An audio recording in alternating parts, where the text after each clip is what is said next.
Aujourd'hui, je vais vous expliquer pourquoi c'est dur d'oublier les gens et comment faire. Alors, la raison pour laquelle c'est dur d'oublier les gens, c'est tout simplement parce que vous vous connectez aux autres à travers trois plans. Vous vous faites une idée des gens d'abord.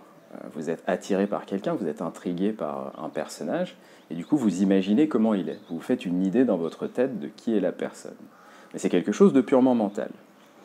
Mais à force de penser à cette chose, qu'est-ce qui se passe? Vous allez commencer à avoir des sentiments. Vous allez avoir envie de voir la personne, de passer plus de temps, d'apprendre à la connaître, de développer un lien unique et de générer de la connexion. Et du coup, vous allez avoir un lien qui est plus physique, qui rentre dans votre tripes. Et enfin, avec le temps, en tout cas avec le volume de rencontres et d'interactions, vous allez avoir la personne dans la peau. Vous allez littéralement commencer à avoir des habitudes qui sont liées à cette personne. Ça peut changer la manière dont vous parlez, le genre d'endroit où vous allez, le genre d'émotions que vous vivez pendant un moment. Et du coup, impacter profondément qui vous êtes et vos envies à un moment donné.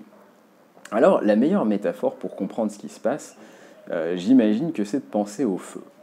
Si vous réfléchissez à comment ça marche de faire du feu, vous êtes en plein milieu de la nature, vous prenez deux bâtons et vous commencez à les frotter l'un contre l'autre très très fort. Alors qu'est-ce qui se passe? C'est comme quand vous frottez vos mains, ça génère de la chaleur. Ok, si cette chaleur elle est suffisamment grande, ça fait un feu. Et si le feu arrive, alors par définition, ça va générer de la lumière que vous allez voir. Et bien, pour reprendre cette métaphore, quand vous avez quelqu'un dans la peau, ce qui s'est passé, c'est que d'abord, vous avez donc construit une image. Cette image, c'est la chaleur. Vous avez commencé à frotter, vous avez une intrigue, ça a commencé à vous mettre en mouvement. À force de penser à cette personne et à force de développer cette image, vous avez eu un sentiment. Le feu arrive. Et enfin, comme le feu est arrivé, il produit de la lumière. Et du coup, la lumière se propage.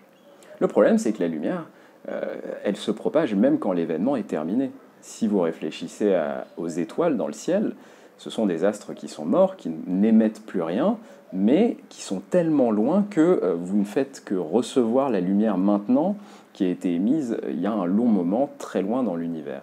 Et bien c'est pareil, une fois que vous avez quelqu'un dans la peau, ça ne va pas juste disparaître.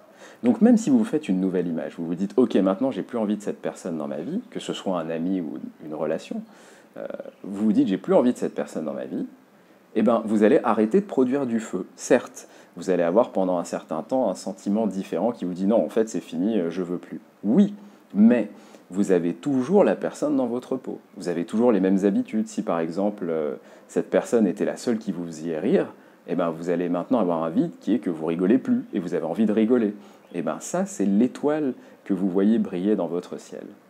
Et du coup, vous ne pourrez pas juste dire, et c'est ça le piège des gens qui reviennent toujours, qui disent je pars, c'est fini, et qui reviennent, c'est qu'ils partent avant que la lumière soit éteinte. Ils partent quand il n'y a plus de feu. Ils se disent ah bah c'est bon, j'aime plus cette personne, je veux plus, et ils disparaissent. Sauf que à un moment plus tard, ils revoient l'étoile, la lumière, et ils se disent ah oui, mais en fait, et tout recommence à l'intérieur d'eux-mêmes, le sentiment revient et les pensées positives et les envies de la personne, elles aussi. La réalité, c'est que si vous voulez oublier quelqu'un, il faut attendre que la lumière s'éteigne. Et vous pouvez même aider, vous pouvez même mettre de l'eau sur le feu pour accélérer le processus et ensuite attendre. Alors comment on fait? C'est très simple, il faut créer du ressentiment. Au lieu de partir parce que vous vous dites j'en peux plus, observez ces choses qui vous étouffent et qui vous agacent. Est-ce que c'est la manière dont la personne parle? Si elle a un tic de langage que vous ne supportez pas, mettez-vous à observer et à réaliser qu'elle le fait vraiment très souvent.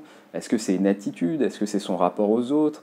Est-ce que c'est le genre d'endroit où elle veut aller? Est-ce que c'est son intention derrière certaines de ses actions, etc. Peu importe l'ensemble des choses, observez-les et restez. Et vous allez voir que progressivement, vous allez changer la manière dont vous voyez cette personne. Et vous allez changer la manière profonde dont votre corps a été impacté par cette personne. Et à un moment, vous le sentirez physiquement, elle n'existe plus. Et là, vous pourrez partir sereinement.